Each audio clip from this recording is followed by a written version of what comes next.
मध्य रेल्वेवरील मुंबई पुणे मेन लाईनवरील नेरळ जंक्शनजवळील फाटक क्रमांक 21 येथील कामं अतिशय संथ गतीने सुरू असल्यामुळे स्थानिक नागरिकांमध्ये तीव्र संताप व्यक्त केला जातोय।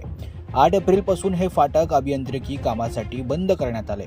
मात्र 15 एप्रिल उलटूनही हे फाटक वाहनांच्या वाहतुकीसाठी सुरू करण्यात आलेले नाहीये। त्यामुळे वाहन चालकांना मोठा फटका बसत असून त्यांची गैरसोय कायम आहे। नेरळ गाव रेल्वेमुळे 2 भागात विभागले गेले, त्यामुळे हे फाटक अत्यंत महत्त्वाचं मानलं जातं। दिवसातून हजारो वाहनं या मार्गाने ये जा करतात। मात्र फाटक बंद असल्यामुळे नागरिकांना तब्बल 8 किलोमीटरचा वळसा घ्यावा लागतोय। दरम्यान स्थानिक ग्रामपंचायतीनं आणि लोकप्रतिनिधी यांनी परीक्षा काळ लक्षात घेऊन फाटक बंद करू नये अशी मागणी केली होती। तसंच काम 5 ते 6 दिवसात पूर्ण करावीत अशी सूचनाही करण्यात आली होती।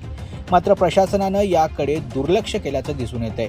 आजही फाटकाजवळ रेल्वे मार्गिकेखाली 3 ते 4 फूट खोल खड्डा कायम आहे।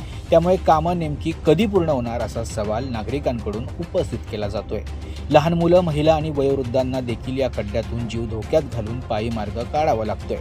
त्यामुळे नागरिकांमध्ये तीव्र नाराजी पसरली आहे। काही दिवसांपूर्वी स्थानिक लोकप्रतिनिधींनी रेल्वे प्रशासनाला याबाबत जाब विचारला होता, मात्र परिस्थितीत कोणताही बदल झालेला नाहीये। म्हणूनच आता प्रश्न उपस्थित होतोय की रेल्वे प्रशासन, स्थानिक लोकप्रतिनिधी यांनी नागरिकांच्या मागण्यांकडे दुर्लक्ष करतंय का? आणि सर्वात महत्त्वाचं, हे फाटक कधी सुरू होणार? या प्रकरणात प्रशासन काय भूमिका घेतं हे पाहणं महत्त्वाचं ठरणार आहे। मल्हार पवार, महाराष्ट्र न्यूज 24।